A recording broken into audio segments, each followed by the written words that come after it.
In this recording, I'm going to walk through the steps of making a pie chart in Excel. It also includes how to make the frequency chart in Excel.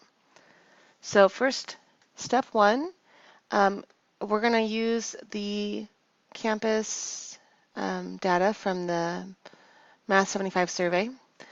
So open up that data set from the website.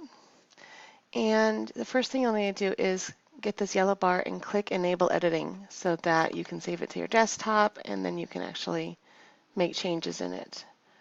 So go ahead and save it to your desktop so that if you accidentally close it or walk away, you don't have to start from scratch. And you can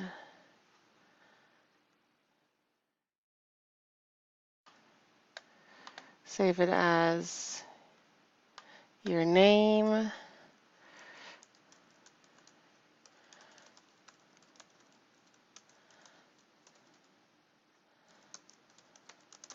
so that way it's on that hard drive in case you lose it. All right, once you have that ready to edit, you'll go to step two. Step two, copy we're going to do our example, we're going to use the transportation data, which is in column M. So I can just arrow over to column M. And to highlight column N, to highlight the whole thing, watch how this cursor changes as I go from different parts of the spreadsheet. In the cell, it's that white crossbar. That means I can click in the cell to type. When I go between them, it means I can change the sizes. When I go, let's see, when I got this 4 arrows crossbar, that means I can move a cell. I don't want to do that though. Then there's a cell over here that this is a drag down for formulas. So there's a couple different cursors. So watch how your cursor changes. The cursor we're looking for right now is this black arrow.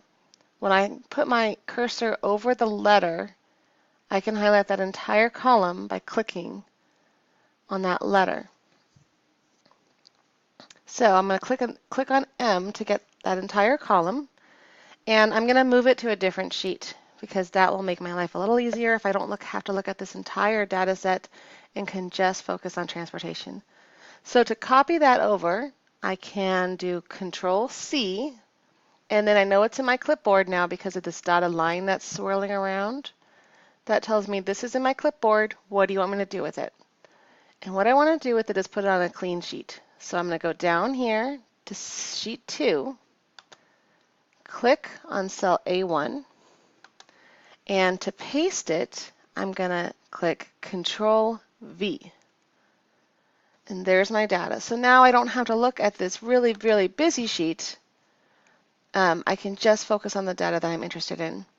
Also, another organization tip, I'm going to rename these sheets so I know what is on each sheet.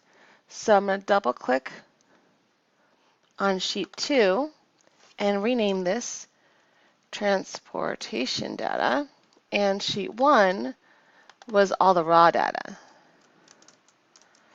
So now I can come in here quickly and remember where my information is. All right. The next thing we're going to do is make our frequency table. So to make our frequency table using the pivot table feature that Excel has, there's a couple different ways to do a frequency table in Excel, but we are going to use the pivot table. So to do that, you click on the A. That black arrow tells you I'm going to click and highlight all of A. So get that whole column highlighted. And then I go up to the tabs and click Insert. And the thing I'm going to insert is a pivot table. Not a pivot graph, but a pivot table. So go ahead and click Pivot Table. And you'll get this pop-up box. This box, as long as you had this whole column highlighted, will already be filled in. This is filled in with the information that's over here in column A. So it's basically saying on this sheet, this whole column. That's the table range. So leave that stuff blank. We want to put it right next to it. So I'm going to put my frequency table. I want it to land in the same worksheet. So I'm going to click Existing Worksheet. And it says, well, where on this existing worksheet? And instead of trying to type, I'm just going to click where I want it to land. And then it fills in automatically. All right. So there's my dialog box. I click OK, and I get this pivot tables fields on the right. And the only thing that I have in my field options is the transportation type to campus, because that's the only data we're working with right now. And I'm going to drag this down. So click and drag it to rows. That gives me all these rows. Every possible label on this list is listed exactly once in my chart. And I'm also going to go to this pivot table fields and drag that down to values. And it gives me the count of that transportation. So you'll see there's two people responded that they bicycle. There's 37 that responded that they carpool. So if I go through this list in column A and count them, these are the totals that I would get. So that is a frequency table. So this is the labels and this is the frequencies. So this, I'm going to actually label that here, frequency table.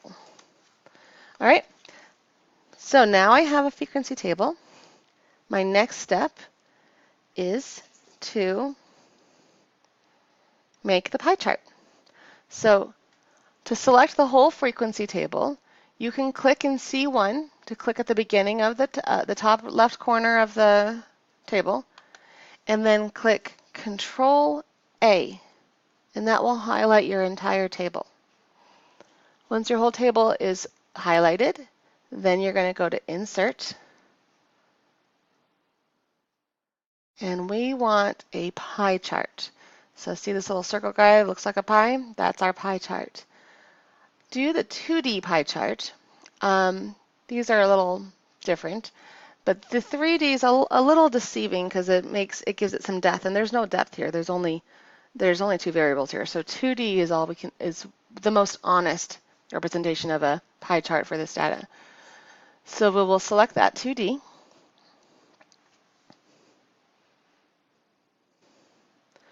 And just to make sure I was clear on that. So insert, when I go to this pie, there's this little black drop-down arrow. That's how I got my options.